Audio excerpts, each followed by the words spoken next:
एक समय की बात है जब भगवान गौतम बुद्ध ने अपने शिष्यों के साथ बैठे हुए थे और उन्हें उपदेश दे रहे थे। तब उन्होंने अपने शिष्यों से कहा, क्रोध इंसान का सबसे बड़ा दुश्मन है।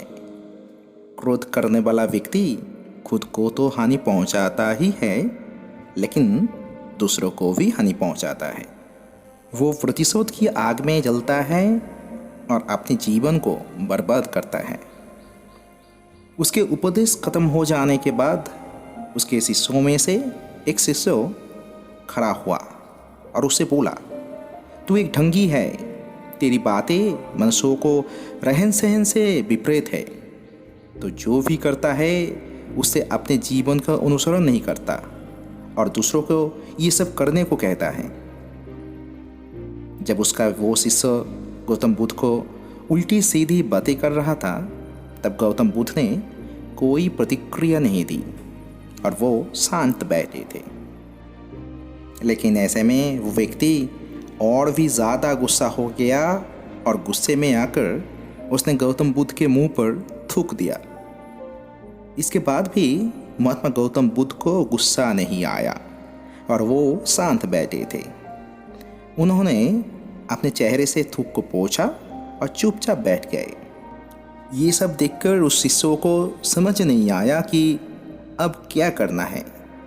गुस्से में आकर वो उस जगह को छोड़कर चला गया और अगले दिन अपने घर पहुंचा। जैसे ही वो अपने घर पहुंचा, तब तक उसका दिमाग शांत हो चुका था।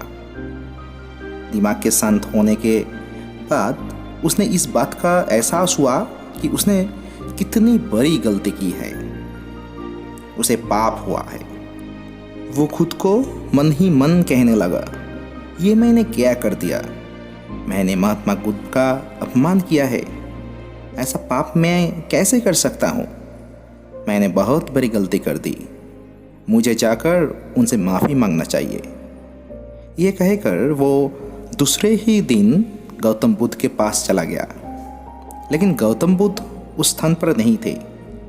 ऐसे में वो शिष्य जगह जगह भटक कर उन्हें खोजने लगा। जैसे ही उसे महात्मा बुद्ध मिले तो वह उनके पैर पर पड़ गया और उनसे कहने लगा, मुझे माफ़ कर दीजिए, मुझसे गलती हुई है। मैंने आपका अपमान किया है। मैंने ये बहुत बड़ी पाप किया है।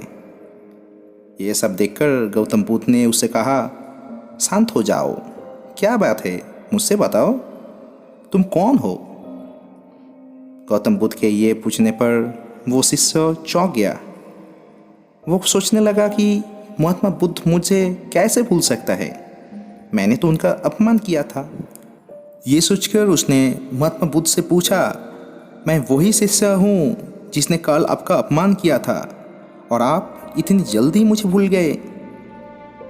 हमें कल की बातें कल में ही छोड़ देना चाहिए। वो अच्छा है या बुरा है, उसके बारे में बार बार विचार नहीं करना चाहिए।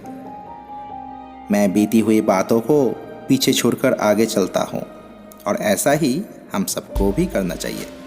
महात्मा बुद्ध ने उस शिष्य से ये बातें कहा। महात्मा बुद्ध की ये बातें सुनकर वो शिष्य और भी ज़्यादा प्रभावित हुआ और उसने बोला, मैं आज से ही आपको हर बातें माना करूँगा। इस कहानी से हमें ये सीखने को मिलती है कि क्रोध करना इंसान के लिए सबसे खतरनाक है। ये मनुष्य का सबसे बड़ा दुश्मन है जो उसे बर्बाद कर सकता है। इसलिए मनुष्य को कभी भी क्रोध नहीं करना चाहिए। इस कहानी से हमें ये भी सीखने को मिलती है कि बीती हुई बातें को हमें भूलकर आगे बढ़ना चाहिए। अगर कोई मनुष्य अपनी बीती हुई बातों पर ज़्यादा ध्यान देता है तो उसका ध्यान पूरी तरह से भूतकाल में लौट जाता है और वो इंसान कभी भी आगे बढ़ने की और विचार नहीं कर सकता। इसलिए हमेशा पुरानी बातों को छोड़कर आगे बढ़ना चाहिए।